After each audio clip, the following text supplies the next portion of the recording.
The productivity paradox of 2025, the tension between unprecedented access to productivity tools and skyrocketing burnout rates, is destroying lives, and almost nobody sees it coming. We have access to more productivity tools, systems, and knowledge than any generation in history, yet 82% of employees are now at risk of burnout. Here's the contradiction.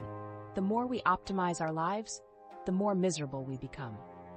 The more we measure our output, the less meaningful our work feels. There's a psychological explanation for this paradox, and once you understand it, you'll never look at productivity culture the same way again. The data reveals something disturbing about our relationship with efficiency and optimization. The numbers don't lie. Consider the stark contradiction we're living through. We have more productivity applications available to us than at any point in human history. Yet mental health crises are reaching levels that would have been unimaginable just a decade ago.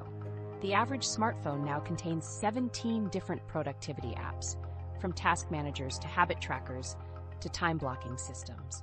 We can measure our steps, our sleep, our focus sessions, and our daily accomplishments with unprecedented precision. Yet something is fundamentally wrong with this picture. The numbers paint a disturbing reality that productivity culture refuses to acknowledge. In 2025, burnout rates among young professionals have reached crisis levels, with 82% of employees now at risk of burnout. This represents a massive escalation from previous years, suggesting that our approach to work and optimization is not just failing, but actively making things worse. The economic impact alone should give us pause. Businesses are losing $322 billion annually due to burnout-related productivity losses, while healthcare costs related to workplace burnout reach $125 billion each year. Women are bearing a disproportionate burden of this productivity obsession, experiencing burnout at significantly higher rates than men, with the gap more than doubling since 2019. This demographic shows the highest rates of what researchers now call optimization fatigue, the psychological exhaustion that comes from constantly trying to improve every aspect of their lives. They report feeling trapped in cycles of self-improvement that never seem to lead to actual satisfaction or success. The pressure to optimize their careers, relationships, health, and personal growth simultaneously has created a generation of high achievers who feel like they're constantly failing despite their impressive accomplishments. The relationship between productivity tool usage and actual life satisfaction reveals a troubling inverse correlation. People who use the most productivity applications report the lowest levels of job satisfaction and life fulfillment. This pattern holds true across industries, age groups, and income levels. The more systems someone has for tracking their progress, the more inadequate they feel about their actual progress. The more metrics they collect about their daily activities, the less connected they feel to the meaning behind those activities. This contradiction has only intensified with the rise of remote work and artificial intelligence integration that promise to make work easier and more efficient. Instead of reducing workload, AI tools have created new expectations for superhuman performance levels. In fact, 77% of tech employees say AI has increased their workloads rather than relieved them. Workers now feel pressure to keep pace with machine-level efficiency, leading to what researchers call augmented overwhelm, the feeling that human capabilities are inadequate compared to AI-enhanced output. The technology that was supposed to free us from routine tasks has instead raised the bar for what constitutes acceptable performance. The psychological mechanisms driving this paradox are complex but identifiable. Technology in the workplace has created entirely new categories of stress that previous generations never experienced. The constant connectivity enabled by our devices compels us to feel perpetually available, regardless of official work hours. Research shows that 70% of workers have access to work communications on their phones, making them 84% more likely to work after hours. This always-on culture transforms every moment into a potential work moment, erasing the boundaries that once protected our personal time and mental space. The measurement systems themselves appear to be the primary culprit in this productivity paradox. When we quantify every aspect of our lives, we fundamentally change our relationship to those activities. A morning routine becomes a series of metrics to optimize rather than a peaceful start to the day. Creative work becomes about output numbers rather than meaningful expression. Rest becomes recovery time that needs to be tracked and analyzed rather than natural rejuvenation. This shift represents a massive cultural transformation that extends far beyond individual weakness or poor time management skills. We're witnessing the emergence of what psychologists call metric fixation, the belief that numerical measurement is the only valid way to assess value or progress. This mindset has infiltrated every aspect of modern life, from fitness tracking to relationship apps that gamify dating to parenting approaches that emphasize measurable developmental milestones over emotional connection. The psychological framework explaining this contradiction centers on how external measurement systems hijack our internal motivation structures. When we rely on apps and metrics to tell us whether we're being productive, we lose touch with our natural rhythms and intrinsic sense of accomplishment. Our brains begin to crave the external validation provided by notifications, streaks, and progress bars, rather than the internal satisfaction that comes from meaningful work well done. The irony runs deeper than most people realize. The tools designed to increase our efficiency and freedom are creating new forms of psychological imprisonment. Every productivity app becomes another master we must serve, another system we must maintain, another source of potential failure. The promise of liberation through optimization has delivered the opposite. We're more constrained by our systems than ever before, trapped in cycles of measurement and improvement that never lead to the satisfaction they promise. This phenomenon explains why people who appear highly successful on paper often report feeling empty or unfulfilled despite their impressive achievements. They've optimized their lives according to external metrics while losing touch with their internal compass. They know how to be productive, but have forgotten how to be satisfied. They can track their progress, but can't feel their progress. The mental health implications of this productivity obsession are becoming impossible to ignore. Emergency rooms report increasing numbers of young adults experiencing panic attacks related to work performance anxiety. Therapists describe a new category of clients who function highly in their professional lives but experience profound existential emptiness. These individuals have mastered the art of optimization but lost the ability to experience genuine contentment or peace. Understanding this paradox requires recognizing that productivity culture has fundamentally altered our relationship with work, rest, and personal fulfillment. The constant pressure to optimize every aspect of our lives has created a generation of people who feel simultaneously overstimulated and understimulated, hyperproductive and deeply unfulfilled. But to truly grasp how this happened, we need to examine what a typical day looks like for someone caught in this optimization trap. The optimization trap. Sarah's alarm goes off at 5:30 a.m., and before her feet touch the floor, she's already reaching for her phone to check her sleep score. The app tells her she got 7 hours and 23 minutes of sleep, but her deep sleep percentage was only 18%, which is below optimal. She makes a mental note to adjust her evening routine and opens her habit tracker to mark her first win of the day, waking up on time. She has 47 different habits to track, from drinking water to practicing gratitude, and each one represents another opportunity to either succeed or fail before breakfast. Her morning routine has been optimized down to the minute.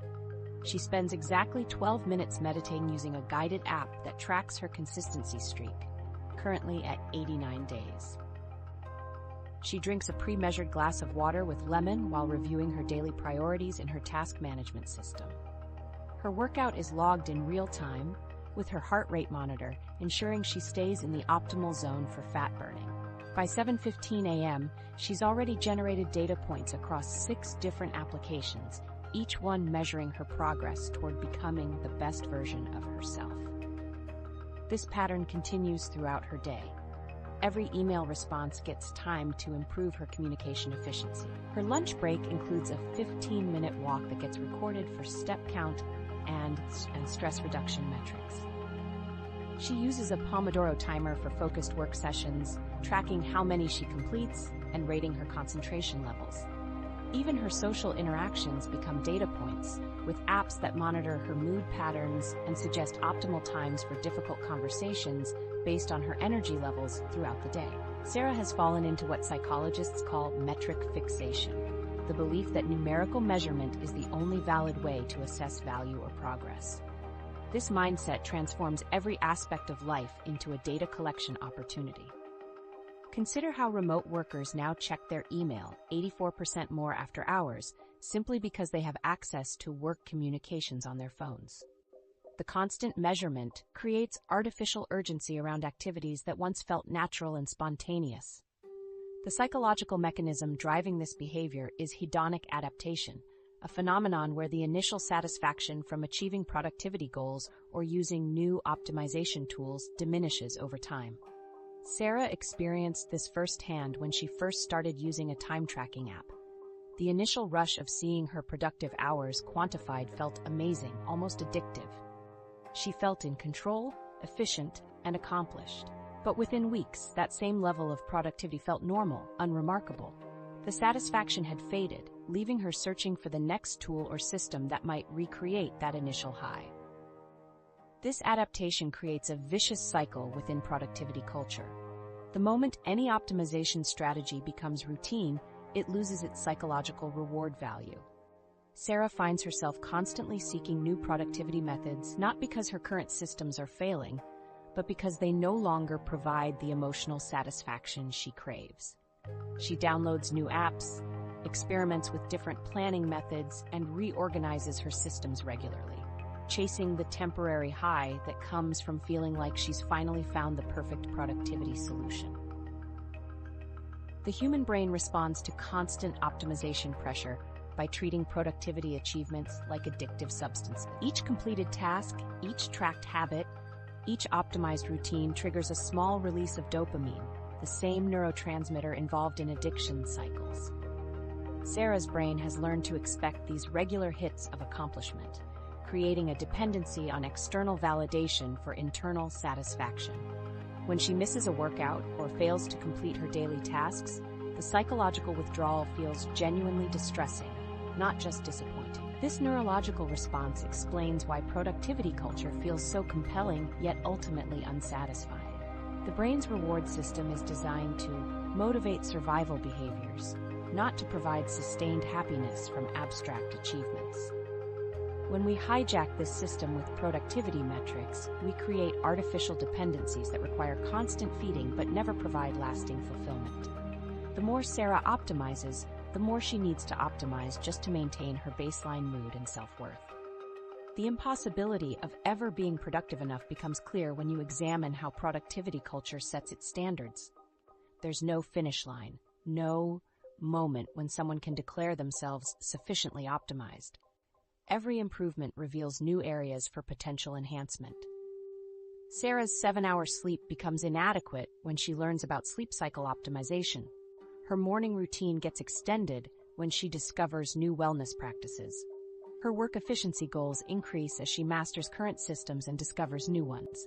Social media amplifies these optimization pressures exponentially. LinkedIn feeds showcase carefully curated productivity routines from successful entrepreneurs. Instagram stories feature morning routines that require 3 hours of self-care activities before work begins. YouTube channels promise revolutionary productivity systems that will finally solve all time management problems. Sarah finds herself comparing her real, messy human experience to these polished presentations of optimized living. The constant exposure to others' achievements and productivity methods creates what researchers call social comparison fatigue. Sarah knows intellectually that social media represents highlight reels rather than reality, but her brain still processes these images as evidence of what's possible and therefore what she should be achieving. Every productivity influencer's morning routine becomes a standard she feels pressure to meet or exceed. This external comparison fundamentally alters the source of motivation driving Sarah's daily choices. Instead of pursuing activities because they feel meaningful or enjoyable, she selects them based on how they'll appear to others or how they'll register in her tracking systems. Her intrinsic motivation, the internal satisfaction that comes from engaging in activities for their own sake, gets replaced by extrinsic motivation focused on external validation and measurement. The shift from intrinsic to extrinsic motivation has profound implications for psychological well-being. Activities that once brought Sarah genuine joy become performance opportunities. Reading transforms from relaxation into a tracked habit with goals for books per month. Exercise changes from physical enjoyment into data collection about calories burned and heart rate optimization. Creative pursuits become side hustles that need to generate measurable results rather than personal fulfillment. This transformation affects Sarah's relationship with herself in ways she's only beginning to understand. Her self-worth becomes dependent on her productivity metrics rather than her intrinsic value as a person. Bad days get defined by missed targets rather than emotional experiences. Good days require external validation through completed tasks and optimized routines rather than internal satisfaction or connection with others. The belief that self-worth depends on how time is used creates a misconception that fuels the entire optimization cycle. Sarah has internalized the message that her value as a person directly correlates with her productive output. Rest becomes laziness, spontaneity becomes inefficiency, and any moment not spent in measurable improvement becomes wasted time. This mindset transforms normal human experiences like daydreaming, casual conversation, or simply enjoying a sunset into sources of guilt and anxiety. The psychological dependency on external validation for internal worth represents the ultimate trap of optimization culture. Sarah's brain has learned to outsource its reward system to applications, metrics, and social media responses, rather than relying on internal satisfaction and meaning. She can no longer trust her own sense of accomplishment or fulfillment because it's been systematically replaced by external measurement systems that promise objectivity but deliver anxiety. With 70% of workers reporting daily stress, monitoring apps compound this pressure rather than alleviating it. The optimization trap transforms human beings into data points, replacing genuine fulfillment with the endless pursuit of measurable improvement. But this phenomenon has been amplified by a workplace revolution that promised to solve these exact problems. The shift to remote work was supposed to free us from rigid office constraints and give us control over our environment and schedule. The remote work revolution backfired. Instead, remote work has created surveillance systems that would have been unthinkable in traditional office environments. Companies now track keystrokes, monitor screen time, and require constant check-ins that far exceed traditional office oversight. The surveillance technology deployed to monitor remote workers creates levels of workplace observation that would have been considered invasive and illegal in physical offices just a few years ago. Employee monitoring software has become a billion-dollar industry, with companies purchasing tools that screenshot employee computers every few minutes, track mouse movements, and analyze typing patterns to determine productivity levels. These systems create detailed reports about when employees are active, what applications they use, and how much time they spend on various tasks. The data generated by these monitoring tools provides employers with more intimate knowledge of their workers' daily habits than any traditional supervisor could have gathered through direct observation. The psychological impact of this surveillance extends far beyond workplace hours. Remote workers report feeling watched even when they're not working, knowing that their home computers contain monitoring software that could theoretically activate at any time. This constant awareness of potential observation creates a state of hypervigilance that transforms the home from a sanctuary into another workplace where performance is constantly evaluated and measured. Productivity paranoia has emerged as a defining characteristic of remote work culture, affecting both managers and employees in ways that traditional office environments never produced. Managers worry that employees are taking advantage of remote flexibility, leading them to implement increasingly invasive monitoring systems and require excessive documentation of daily activities. Employees, sensing this distrust, overcompensate by working longer hours and maintaining constant availability to prove their dedication and productivity. This mutual paranoia creates a vicious cycle where both sides feel the need to prove their value through visible activity rather than meaningful outcomes. Managers schedule more meetings to maintain oversight, while employees respond to messages instantly and work extended hours to demonstrate commitment. The result is a workplace culture more demanding and stressful than traditional office environments, despite the supposed flexibility of remote work. The home has become the new panopticon, a reference to Jeremy Bentham's prison design, where inmates never know when they're being watched, creating constant self-surveillance. Remote workers modify their behavior based on the assumption that they're always being monitored, even during breaks or personal time.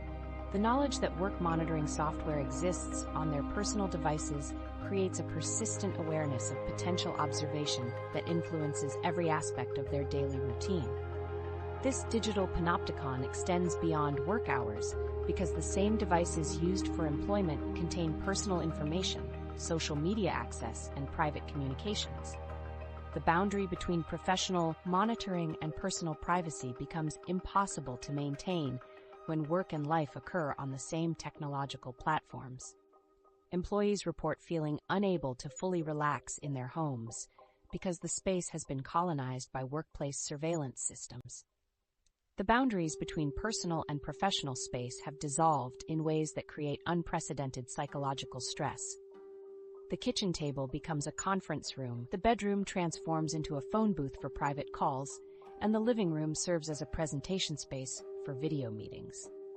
This spatial contamination means that no area of the home remains purely personal, creating a sense of constant workplace presence that follows people throughout their daily lives.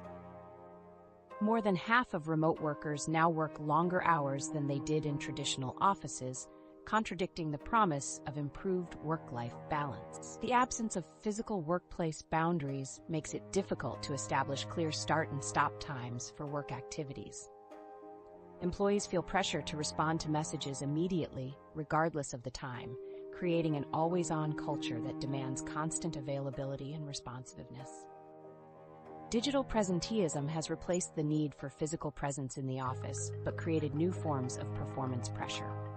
Workers feel compelled to maintain visible activity in digital spaces, responding to messages quickly, attending virtual meetings even when unnecessary, and producing constant evidence of their engagement. This digital performance requires more emotional labor than traditional office presence because it demands active demonstration of productivity rather than passive physical attendance. The flexibility promised by remote work has become a trap rather than liberation because it places the burden of boundary setting entirely on individual workers. Without institutional structures to define work hours and personal time, employees must create their own limits while facing pressure to remain constantly available. This responsibility for self-regulation occurs in an environment where managers and colleagues expect immediate responses and where productivity monitoring creates pressure for constant activity. The psychological impact of working in living spaces creates stress that extends far beyond work hours.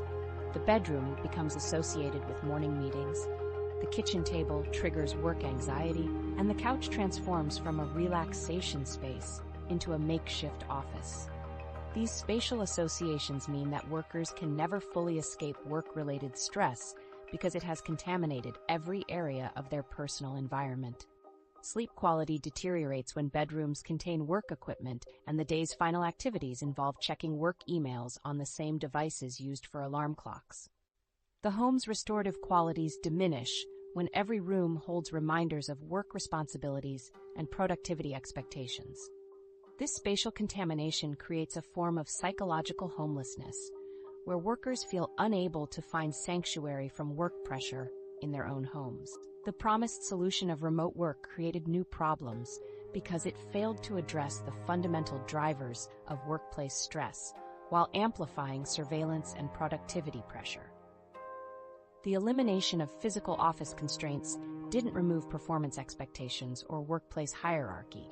It simply moved these pressures into personal spaces where they operate with less regulation and more invasive monitoring. The technology that enables remote work also enables unprecedented levels of employee surveillance and control.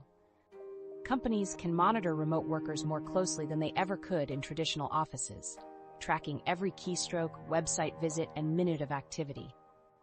This technological capability transforms remote work from a liberation into a more sophisticated form of workplace control that extends into personal spaces and private time. Remote work didn't free us from office constraints, but brought the office into our most private spaces, creating new forms of workplace surveillance and productivity pressure that extend far beyond traditional work hours. The promise of flexibility became a trap that places the burden of boundary setting on individual workers while providing employers with unprecedented tools for monitoring and control. But just as workers were adapting to these new realities, another technological revolution arrived with even grander promises about transforming how we work. AI's productivity promise. Artificial intelligence arrived in workplaces with seductive simplicity. Machines would handle mundane, repetitive tasks that drain human creativity, freeing us to focus on meaningful work that requires uniquely human skills. Companies pitched AI integration as the ultimate productivity solution, promising that algorithms would eliminate boring administrative tasks, automate routine communications, and streamline workflows so employees could engage in strategic thinking, creative problem-solving, and meaningful innovation. The narrative suggested that AI would finally deliver the work-life balance that previous productivity tools had failed to provide. The reality of AI integration has delivered the opposite of its promises. Instead of reducing workloads, AI tools have increased work expectations exponentially. Companies now expect employees to produce more output in less time because AI assistance theoretically makes everything faster and more efficient. The 77% of tech industry employees who report that AI has increased their workloads rather than decreased them represent a fundamental contradiction in how AI productivity tools actually function in workplace environments.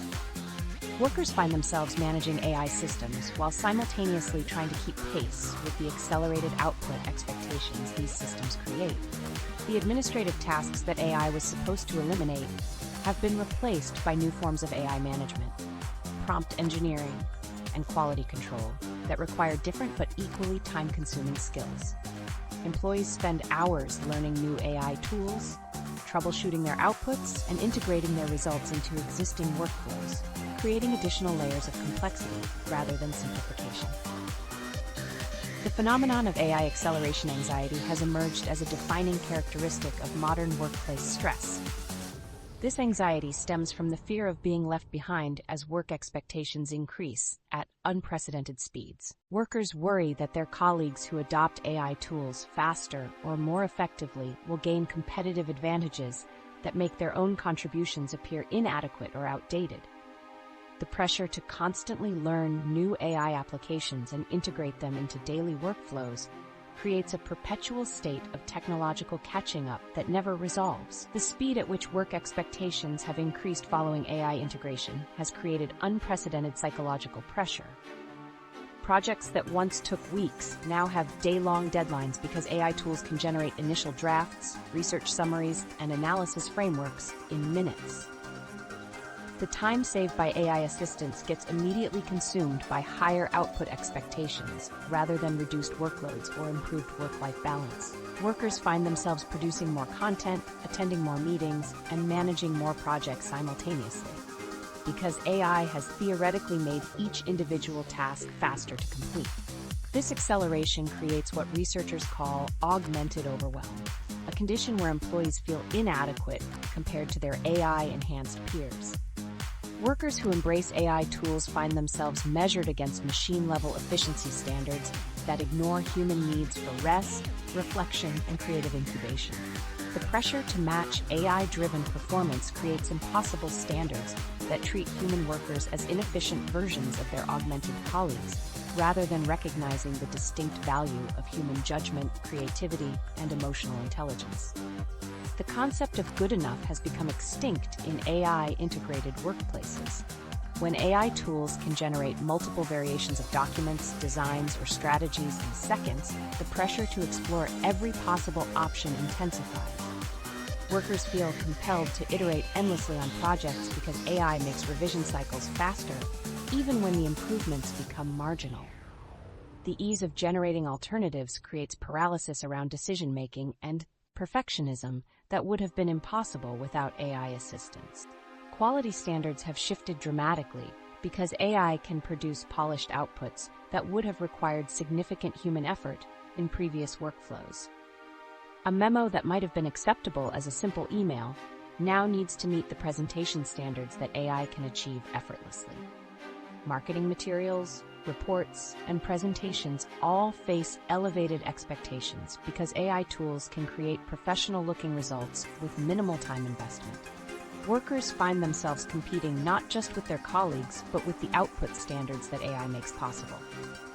The psychological pressure of keeping up with machine-level efficiency affects human self-worth and identity in profound ways. Workers begin to evaluate their value based on their ability to match or exceed AI-assisted productivity levels rather than their uniquely human contributions to their organizations.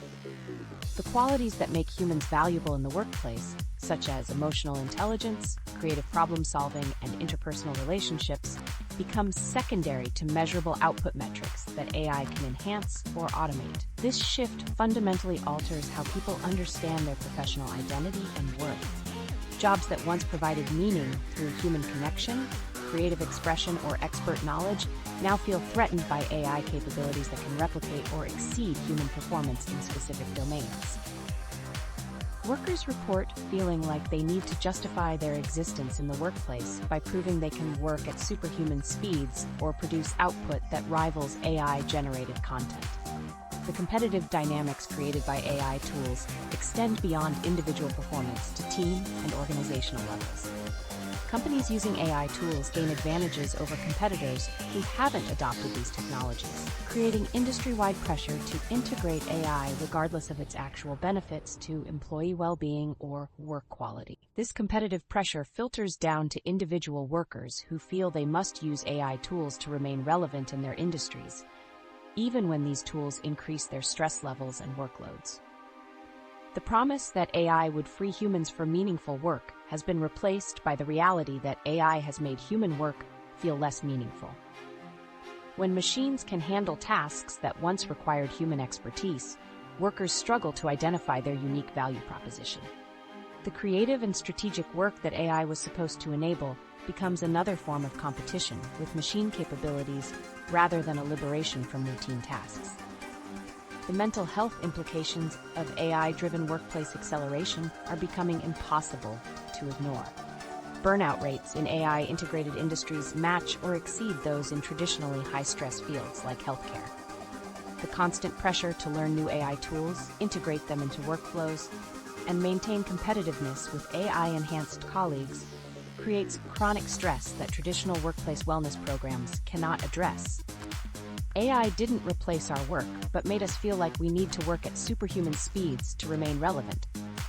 The tools promised to handle routine tasks so we could focus on meaningful work, but instead created new forms of routine AI management while raising expectations for human performance to impossible levels. The productivity revolution became a psychological arms race where workers compete against machine capabilities rather than collaborating with them effectively.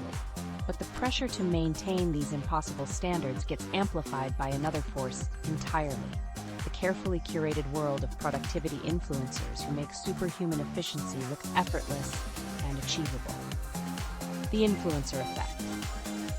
These platforms showcase morning routines that require 2 hours of preparation to film 15 minutes of effortless content. Productivity influencers present perfectly organized lives that exist primarily for documentation rather than genuine daily experience, creating performance standards that make ordinary human messiness feel like personal failure. The infrastructure required to maintain influencer lifestyles reveals the gap between performed productivity and actual reality. These content creators employ teams of assistants, photographers, and editors to maintain their aesthetic perfection while promoting their systems as simple and accessible. Their apartments get designed specifically for content creation rather than comfortable living, with photogenic appliances they rarely use, and workspaces that maintain artificial cleanliness, requiring constant professional maintenance. The psychological concept of compare and despair explains why productivity influencer content feels simultaneously inspiring and demoralizing. Viewers initially feel motivated by seeing perfectly organized lives, imagining they could achieve similar results with enough effort and dedication. However, when their attempts to replicate these systems fail to produce the same aesthetic perfection or effortless execution, they experience psychological distress from comparing their reality to carefully curated performance. This comparison process occurs automatically in the human brain, which evaluates social standing by assessing how our lives measure against others in our perceived peer group. Social media algorithms deliberately amplify this comparison by showing us content from people whose lifestyles appear achievable yet remain consistently out of reach. The content suggests that productivity systems are simple and accessible, while simultaneously showcasing results that require professional support and significant financial investment. The commodification of lifestyle optimization has transformed basic human activities into products that can be purchased and improved. Morning routines promote 17 different products, from specific supplement brands to meditation app subscriptions to particular water bottle styles. Productivity systems require purchasing multiple planning tools, organization containers, and aesthetic accessories that promise to deliver success and satisfaction. Every aspect of documented influencer life has been monetized, creating content that functions as extended advertisement rather than genuine sharing. Workout routines promote specific athletic wear, meal preparation showcases particular kitchen gadgets, and work setups feature branded technology and furniture. The lifestyle presented exists primarily to generate revenue through affiliate marketing and sponsored content rather than to provide authentic productivity guidance. Productivity content creates fear of missing out around efficiency by suggesting that optimal living requires constant optimization and improvement. This content implies that people who don't track their habits, organize their spaces, or optimize their routines are settling for mediocrity and missing opportunities for growth. Success becomes evidence that methods work, creating pressure for followers to adopt systems or accept that they're choosing inefficiency over excellence. The rise of productivity pornography describes content that provides vicarious satisfaction through watching others organize, optimize, and perfect their lives. Videos of organizing closets, meal prepping for the week, or arranging workspaces generate millions of views from people who find these activities relaxing and aspirational. This content creates addictive viewing patterns where audiences consume productivity content as entertainment rather than practical guidance. Productivity pornography satisfies psychological needs for control and order without requiring actual effort or change. Viewers experience temporary satisfaction from watching perfect systems without confronting the reality that implementing similar organization would require significant time, money, and lifestyle changes. The content provides the emotional benefits of productivity without the work required to achieve actual results. These unrealistic standards become internalized when viewers begin evaluating their own lives according to influencer metrics rather than personal satisfaction or well-being. Followers report feeling inadequate about their morning routines, guilty about their workspace organization, and anxious about their productivity levels after consuming this content. The comparison creates persistent dissatisfaction with normal human living that drives continued consumption of optimization content. The internalization process transforms productivity influencer content from external inspiration into internal criticism. Viewers begin expecting themselves to maintain influencer levels of organization and efficiency without acknowledging the professional support and financial resources that make these lifestyles possible. Their inability to replicate results creates feelings of personal failure rather than recognition that content represents performance rather than reality. The appeal of productivity influencer content stems from its promise of control in an unpredictable world. Perfectly organized lives suggest that chaos can be eliminated through proper systems and dedication. Content provides the illusion that optimal living is achievable through purchasing the right tools and following the correct procedures, offering hope that personal transformation is possible through external changes. The fantasy element becomes clear when examining the selective editing and curation required to maintain these online personas. Content never shows struggling with motivation, dealing with unexpected events, or experiencing the normal frustrations of daily life. Documented existence represents an impossible standard of human perfection that ignores the realities of emotion, spontaneity, and genuine human experience. The curated world of productivity influencers creates a gap between performed productivity and reality, selling fantasies that make people feel inadequate about their normal human limitations. This content promotes lifestyles rooted in perfection, with the goal of functioning as smoothly as possible, leading to unrealistic expectations of control and lack of resilience when facing unexpected events. Social media has amplified the pressure to optimize, with influencers showcasing color-coded calendars and sleep-tracking devices. This focus on constant improvement serves as a way to suppress the fear and uncertainty of modern life, leading to denial of challenges and detachment from genuine emotional experiences. The cycle of feeling the need to do more and be better gets fueled by the belief that self-worth depends on how time is used. Productivity influencers aren't sharing systems, but selling fantasies that make us feel inadequate about our normal human limitations. Their curated content creates impossible standards that transform ordinary living into evidence of personal failure, generating revenue through our dissatisfaction with reality, while promoting lifestyles that exist primarily for documentation rather than genuine human flourishing. This manufactured inadequacy has created something entirely new in human psychology, a form of distress that therapists are now seeing with alarming frequency: the anxiety economy. Therapists across the country are encountering a new form of psychological distress with increasing frequency. Mental health professionals report seeing clients who experience panic attacks specifically related to their task completion rates, who lose sleep over unfinished items on their to-do lists, and who feel physically ill when they perceive themselves as falling behind on their optimization goals. This anxiety manifests differently from traditional work stress because it extends beyond professional responsibilities into every aspect of personal life, creating a persistent state of inadequacy that follows people through their daily routines. The symptoms of productivity anxiety mirror those of generalized anxiety disorder, but focus specifically on efficiency and output concerns. Clients report racing thoughts about time management, physical tension when they're not actively working on something productive, and intrusive worries about whether they're maximizing their potential.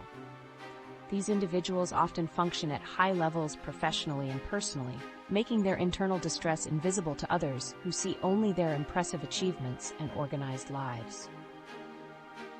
The productivity industry has built its entire business model around exploiting these insecurities and fears.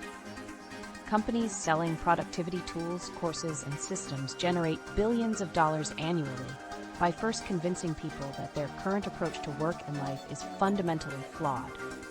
The marketing messages consistently emphasize scarcity, suggesting that time is running out and that people are falling behind their potential.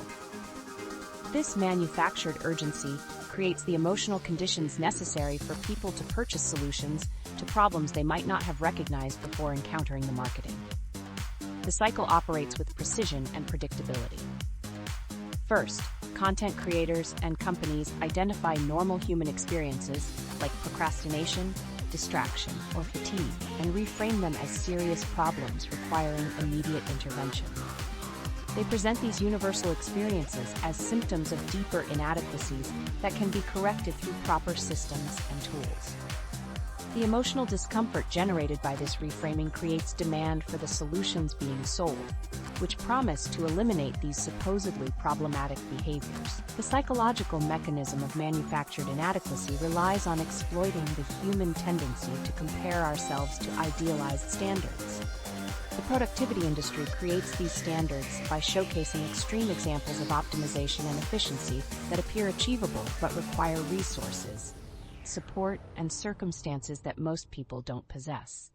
When individuals inevitably fall short of these unrealistic benchmarks, they experience genuine distress that feels like personal failure, rather than recognition that the standards themselves are impossible to maintain.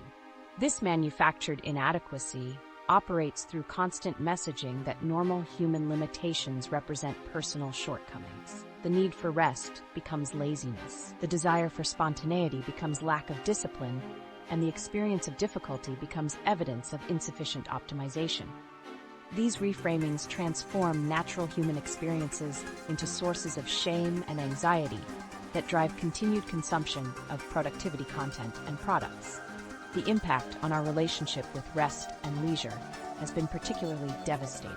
Activities that once provided natural recovery and enjoyment now feel like time theft from more important optimization activities.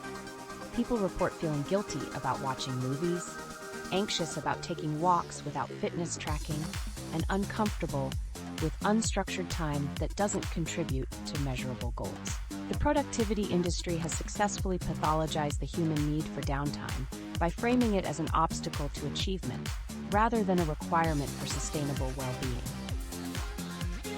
Optimization guilt represents a new category of psychological distress that affects people who have internalized productivity culture messages. This guilt emerges when individuals engage in activities that don't contribute to their improvement goals, creating anxiety about missed opportunities for growth. People experience this guilt while exercising if they're not also listening to educational podcasts, while cooking if they're not simultaneously planning their next day, and while socializing if the conversations don't advance their networking objectives.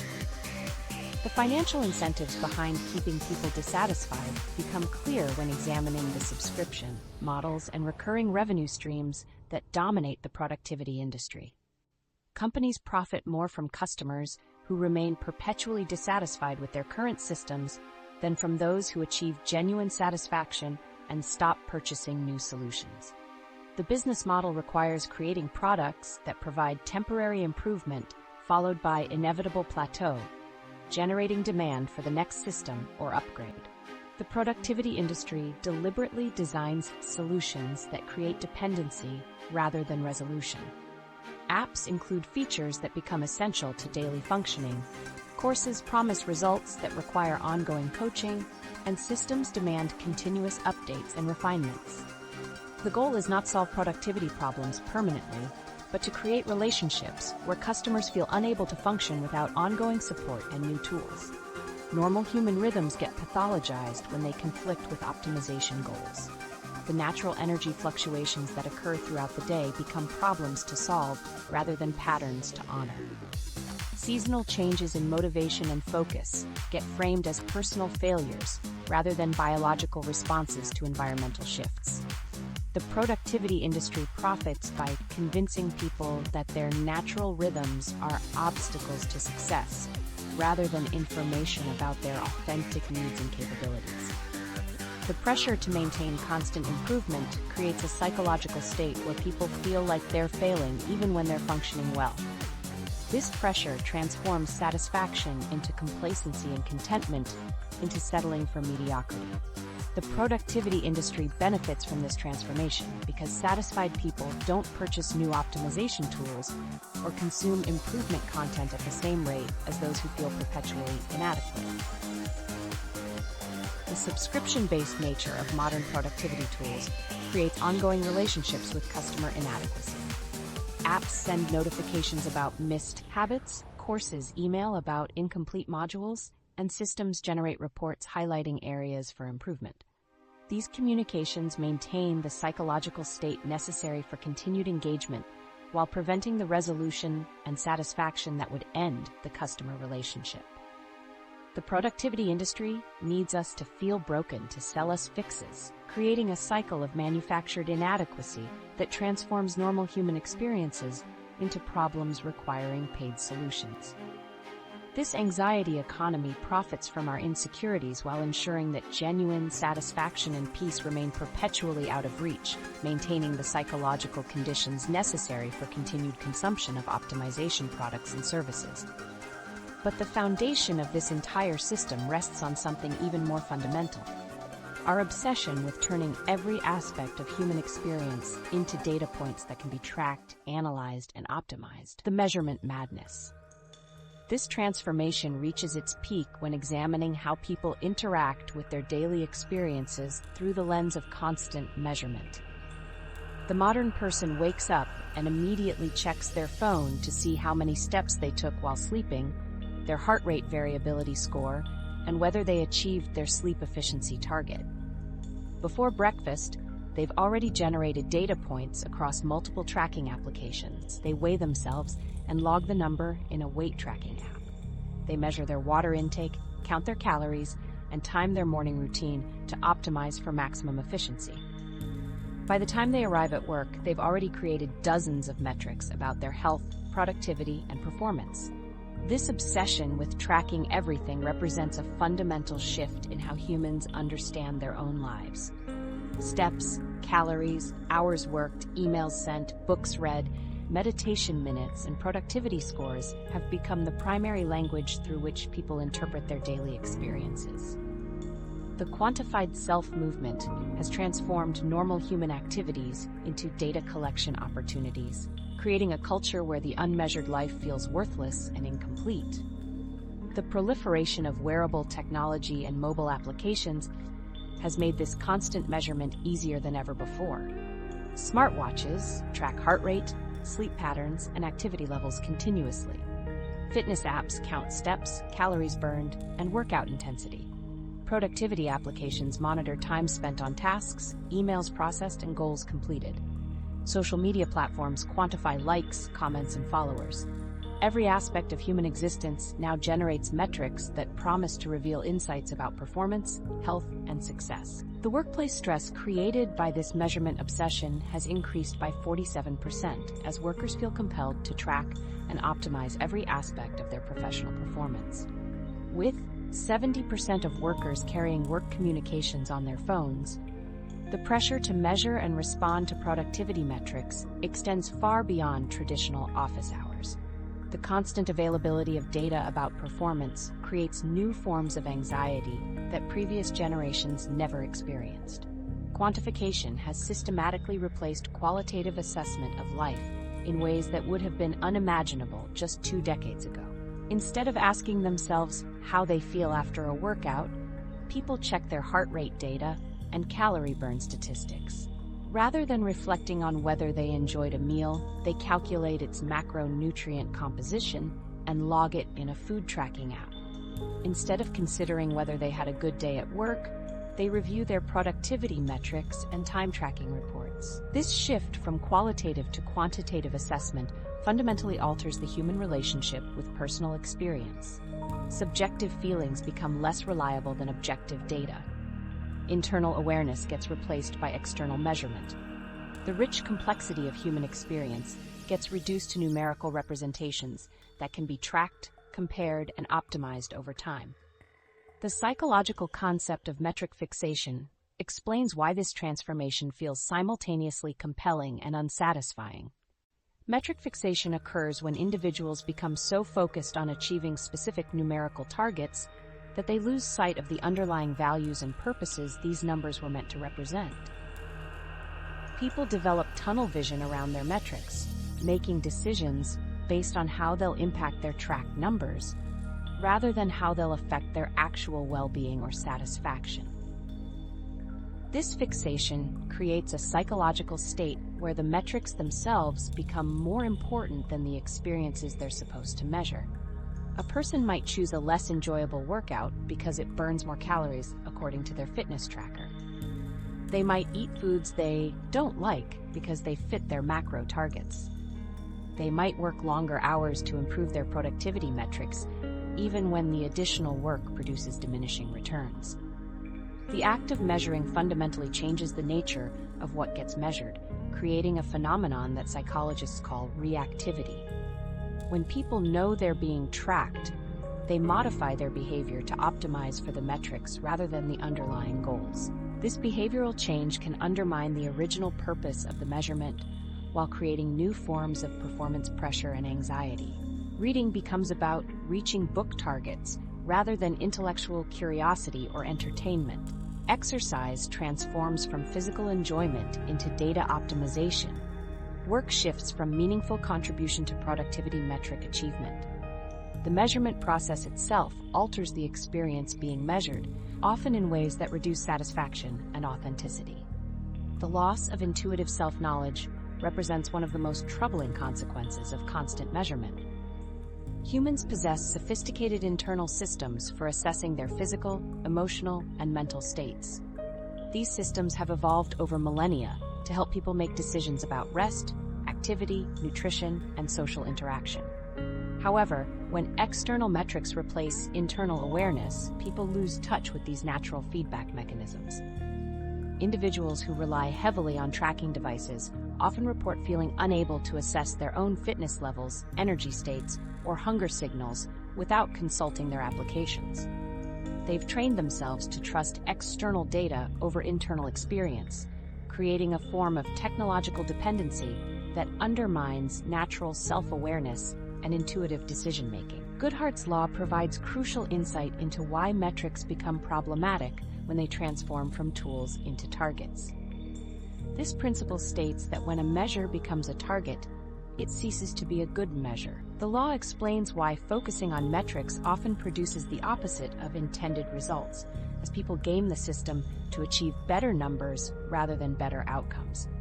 Metrics create tunnel vision by reducing complex, multifaceted experiences to single numerical values. Human health involves physical fitness, mental well-being, social connection, and emotional satisfaction, but fitness trackers reduce it to steps, calories, and heart rate. Work performance encompasses creativity, collaboration, problem-solving, and impact, but productivity apps measure it through time tracking and task completion. The anxiety created by constant self-surveillance manifests in multiple ways that affect daily life and mental health. People experience stress when their metrics don't meet expectations, even when they feel fine physically and emotionally. They develop compulsive checking behaviors around their tracking applications, feeling incomplete without constant updates on their performance. The quantification of life creates a fundamental disconnection from lived experience. When people focus primarily on generating good numbers, they miss the present moment and the intrinsic satisfaction that comes from engaging fully with activities. They become spectators of their own lives, watching their metrics rather than experiencing their reality. The more we measure our lives, the less we actually live them, as metrics become masters instead of tools. The promise of self-knowledge through data collection delivers the opposite, a separation from authentic experience and natural wisdom that leaves people feeling simultaneously over-informed and deeply disconnected from their own lives. This disconnection affects different groups in dramatically different ways, with some demographics bearing a disproportionate burden of optimization pressure that extends far beyond what anyone should be expected to manage. The burnout generation. Young women have become the primary casualties of this optimization obsession, facing pressures that previous generations never experienced. Emma is 26 years old and embodies everything productivity culture promises to reward. She graduated summa cum laude from a prestigious university, landed a competitive marketing position at a tech startup, maintains an active social media presence showcasing her professional achievements, and has optimized her daily routine down to 15-minute intervals. Her LinkedIn profile features testimonials from colleagues praising her efficiency and dedication. Her Instagram stories document perfectly arranged desk setups, color-coded calendars, and morning routines that begin at 5:30 a.m. with meditation, journaling, and workout sessions before most people wake up. Behind this curated image of success lies a psychological reality that represents the hidden crisis of productivity culture. Emma sleeps 4 to 5 hours per night because her optimization schedule leaves no room for adequate rest. She experiences panic attacks when her daily task list remains incomplete, and she has developed what her therapist calls productivity anxiety disorder. Her relationships have suffered because she views social interactions through the lens of networking opportunities rather than genuine connection. She cannot remember the last time she engaged in an activity purely for enjoyment, without considering its impact on her personal brand or professional development. The statistics surrounding young women like Emma reveal the scope of this crisis. In corporate America, 42% of women reported feeling burned out in recent months compared to 35% of men. This gender gap has more than doubled since 2019, indicating that productivity culture affects women disproportionately and with increasing severity. The data suggests that the very tools and systems designed to help people achieve success are creating unprecedented levels of psychological distress among the demographic that adopts them most enthusiastically. The intersection of productivity culture with gender expectations creates a perfect storm of psychological pressure for young women.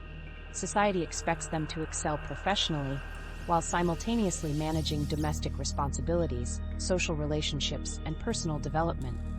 This dual burden, known as the second shift phenomenon, has intensified in the age of optimization culture. Emma not only needs to perform well at work, but must also optimize her fitness routine, meal planning, social media presence, dating life, and personal growth activities.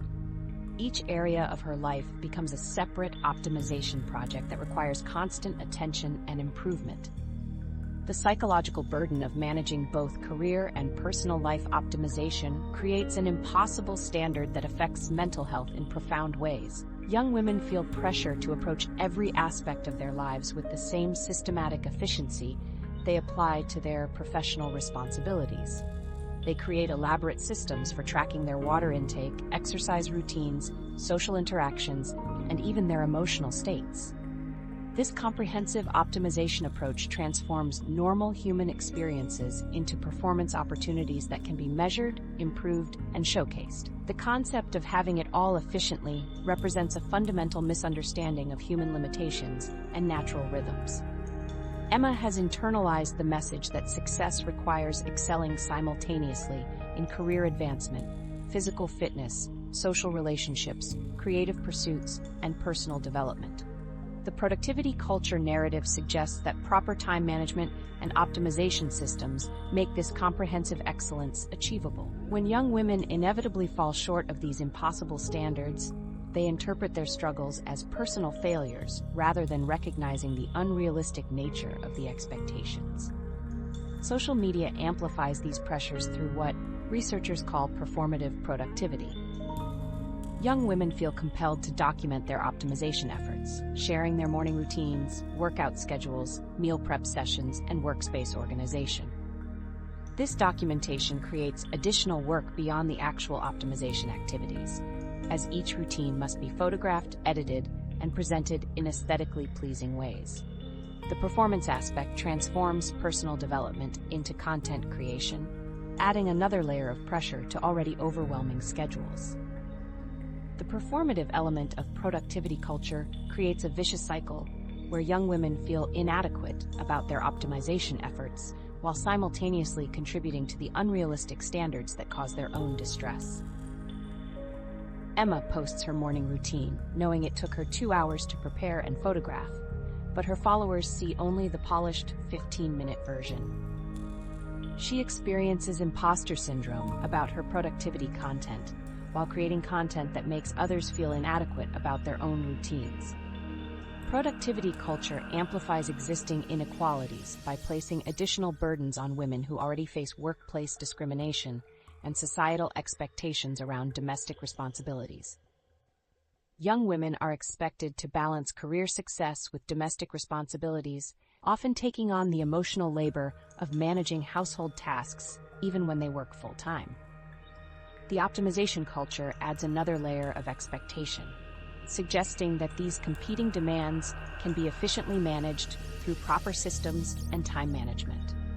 The workplace compounds these pressures by rewarding women who demonstrate caring behavior toward colleagues and team members, while rarely recognizing these contributions in performance reviews. Only 25% of companies acknowledge this emotional labor in their evaluation systems, creating a situation where young women must excel at both traditional performance metrics and unrecognized caretaking responsibilities. This creates additional optimization pressure, as they attempt to balance measurable achievements with invisible but expected emotional support. The mental health implications among high-achieving young women have reached proportions that mental health professionals describe as unprecedented. Therapists report seeing clients who function at high levels professionally but experience severe anxiety, depression, and burnout related to their optimization efforts. These women often present with perfectionism, inability to rest, and chronic feelings of inadequacy despite impressive external achievements. Their success, according to productivity culture metrics, coexists with profound psychological distress that challenges the fundamental assumptions of optimization culture. The psychological symptoms specific to productivity culture burnout include optimization guilt, metric anxiety, and comparison fatigue. Young women report feeling guilty about activities that don't contribute to their improvement goals, anxious about their performance metrics, and exhausted from comparing themselves to others on social media. These symptoms persist even during periods of professional success and personal achievement, indicating that the problem lies not with individual performance, but with the cultural framework that defines success. Young women are bearing the brunt of productivity culture because they're expected to optimize everything while making it look effortless. The intersection of gender expectations with optimization pressure creates impossible standards that transform normal human limitations into evidence of personal failure. But this crisis extends beyond individual suffering to something even more troubling: the systematic elimination of meaning from human experience, replacing purpose with the hollow pursuit of efficiency for its own sake. The meaning crisis. Michael wakes up at 5:30 a.m. every day, completes his optimized morning routine in precisely 90 minutes, processes 47 emails before his first meeting, and finishes his daily task list with mechanical precision. His productivity metrics show impressive numbers. He reads 52 books per year, maintains a 95% task completion rate, and tracks 12 different life optimization metrics. By every measurable standard, Michael represents peak human efficiency. Yet when he lies in bed at night, he feels profoundly empty, as if he's been running on a treadmill that leads nowhere. This paradox defines our relationship with productivity culture in ways that reveal fundamental flaws in how we understand success and fulfillment. The efficiency revolution promised to solve our problems by helping us accomplish more in less time, creating space for the activities and relationships that truly matter. Instead, it has created a generation of people who can optimize everything except their sense of purpose. Michael can tell you exactly how many minutes he spent on each activity today, but he cannot explain why any of those activities felt meaningful or contributed to his long-term happiness. The tools designed to help him achieve his dreams have systematically replaced those dreams with the singular goal of being productive. Productivity culture strips meaning from work and life by transforming everything into optimization opportunities. Michael's job in marketing used to provide satisfaction through creative problem solving and connecting with customers. Now he measures his success through metrics like email response times, meeting efficiency ratings, and task completion percentages. The creative satisfaction that once motivated him has been replaced by the mechanical satisfaction of hitting daily targets. His work has become a series of boxes to check rather than problems to solve or people to help.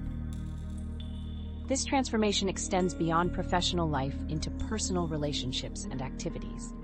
Michael schedules his social interactions for optimal networking value, tracks his exercise sessions for maximum calorie burn, and approaches his hobbies as skill-building opportunities rather than sources of enjoyment. Every aspect of his life has been subjected to the same efficiency analysis that governs his work, leaving no space for spontaneity, curiosity, or genuine human connection. The difference between being busy and being purposeful becomes clear when examining how productivity culture defines success. Michael maintains a constant state of busyness, moving from one optimized activity to the next without pause or reflection. His calendar shows back-to-back commitments that demonstrate impressive time management skills. However, this busyness lacks the deeper sense of purpose that comes from understanding why these activities matter and how they contribute to something meaningful beyond efficiency metrics. Purposeful activities align with personal values and contribute to outcomes that feel significant beyond their measurable characteristics. When Michael volunteered at a local food bank before adopting productivity culture, he felt energized by the direct impact of his efforts on community members. The work was inefficient, sometimes frustrating, and impossible to optimize, but it provided deep satisfaction because it connected him to something larger than himself. His current optimized lifestyle has eliminated such inefficient activities, leaving him more productive but less fulfilled. The optimization process itself reduces life satisfaction by treating human experience as a series of problems to be solved rather than a rich tapestry of experiences to be lived. Michael approaches each day with the mindset of an efficiency expert, identifying bottlenecks in his routine and implementing solutions to maximize output. This analytical approach transforms natural human rhythms into obstacles to overcome. His need for rest becomes a productivity problem, his desire for spontaneous conversation becomes a distraction to manage, and his creative impulses become inefficiencies to eliminate. The emptiness that follows peak productivity represents a psychological phenomenon that productivity culture refuses to acknowledge. Michael has achieved every efficiency goal he set for himself, yet the accomplishment feels hollow. The satisfaction of completing his daily tasks lasts only minutes before he begins planning the next day's optimization opportunities. He has become addicted to the process of improvement without connecting that process to any deeper purpose or meaning. This emptiness stems from productivity nihilism, a mindset where efficiency becomes the only value worth pursuing. Michael measures his worth through his ability to complete tasks, maintain habits, and optimize systems. When efficiency becomes the primary goal, other values like creativity, relationship quality, personal growth, and contribution to community become secondary considerations. The pursuit of productivity for its own sake creates a philosophical vacuum where means become ends and tools become masters. The focus on output systematically diminishes focus on impact and connection, the elements that provide genuine satisfaction and meaning. Michael produces impressive quantities of work, but he rarely considers whether his efforts create value for others or contribute to outcomes he cares about. His optimized social media presence generates engagement metrics, but his relationships lack the depth and authenticity that come from genuine connection. His efficient communication style saves time, but eliminates the casual interactions that build trust and understanding with colleagues. The psychological need for meaning beyond metrics represents a fundamental aspect of human well-being that productivity culture consistently undervalues. Humans require a sense of purpose that transcends personal efficiency to experience genuine satisfaction and mental health.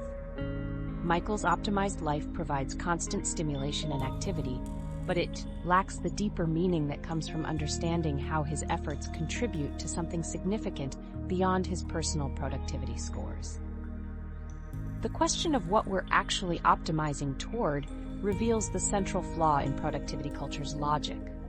Michael has become extraordinarily efficient at activities that may not align with his deepest values or contribute to his long-term happiness. He optimizes his morning routine without considering whether the routine serves his actual needs. He maximizes his work output without evaluating whether his work creates value he cares about. He tracks his progress on dozens of metrics without asking whether these measurements reflect meaningful progress toward a life he wants to live. Interestingly, some places have found different approaches to this challenge. New Zealand tops the 2025 Life-Work Balance Index with a score of 86.87, largely due to generous leave policies that prioritize human well-being over constant productivity.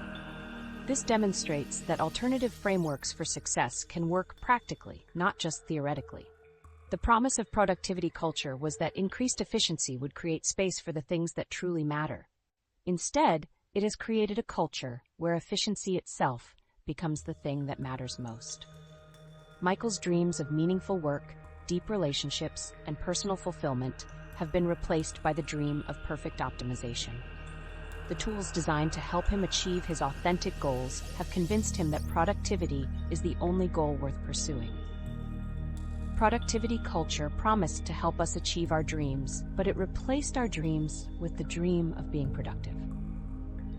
The efficiency revolution has created a generation of people who can optimize everything except their sense of purpose, leaving them more capable but less fulfilled than ever before. Yet this doesn't have to be the inevitable outcome of modern life, the alternative framework. Success doesn't require constant optimization, measurement, or the relentless pursuit of peak efficiency. This alternative approach challenges every assumption productivity culture has taught us about human potential and achievement. Instead of viewing life as a series of problems to optimize, this framework treats existence as an experience to be lived with intention, presence, and respect for natural human rhythms. The shift requires abandoning the belief that more is always better and embracing the radical concept that enough might actually be enough. Companies like Basecamp have rejected traditional productivity metrics in favor of measuring employee well-being and creative output. Their work philosophy eliminates the pressure for constant availability and growth, instead focusing on creating sustainable conditions where people can do meaningful work without burning out. Employees work 4-day weeks during summer months, avoid overtime culture, and receive encouragement to pursue interests outside of work. This approach has produced both financial success and employee satisfaction rates that far exceed industry averages. Individual professionals are also discovering that stepping away from optimization culture can enhance rather than diminish their achievements. Sarah, a graphic designer who once tracked every minute of her workday, eliminated all productivity apps and instead began working according to her natural energy patterns. She discovered that her most creative work happened during untracked, unstructured time when her mind could wander freely. Her client satisfaction improved dramatically because she could focus on the quality of her creative solutions rather than the quantity of hours she logged. The alternative metrics that emerge from this approach prioritize elements that productivity culture systematically undervalues. Well-being becomes measured through emotional resilience, stress levels, and life satisfaction rather than task completion rates. Relationships get evaluated based on depth, trust, and mutual support rather than networking value or strategic connections. Creativity receives recognition through innovation, problem-solving, and original thinking rather than output volume. Impact gets assessed through meaningful contributions to others' lives and positive changes in communities, rather than personal achievement metrics. These alternative measurements create entirely different incentive structures that align with human psychological needs. When well-being becomes a primary metric, people make decisions that support their long-term health and happiness. When relationships receive prioritization, individuals invest time and energy in building genuine connections. When creativity gets valued, people explore ideas and solutions without the pressure of immediate optimization. When impact becomes the focus, work transforms from personal advancement to collective contribution. The psychological benefits of sustainable approaches over optimal ones become clear when examining stress responses and long-term satisfaction. Sustainable practices work with natural human rhythms rather than against them, reducing the chronic stress that accompanies constant optimization efforts. People who adopt sustainable frameworks report higher job satisfaction, better relationships, and improved mental health despite producing less measurable output. The reduced pressure allows for deeper engagement with activities and more authentic connections with others. Sustainable approaches acknowledge that human performance naturally fluctuates based on biological, emotional, and environmental factors. Instead of fighting these fluctuations, sustainable frameworks accommodate them by creating flexible systems that adapt to changing circumstances.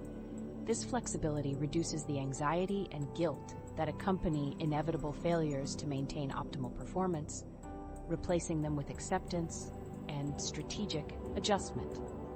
The concept of enough represents a radical act of resistance against the cultural messages that equate worth with productivity, declaring that current achievements, possessions, or optimization levels are sufficient challenges the fundamental assumptions of consumer culture and productivity obsession.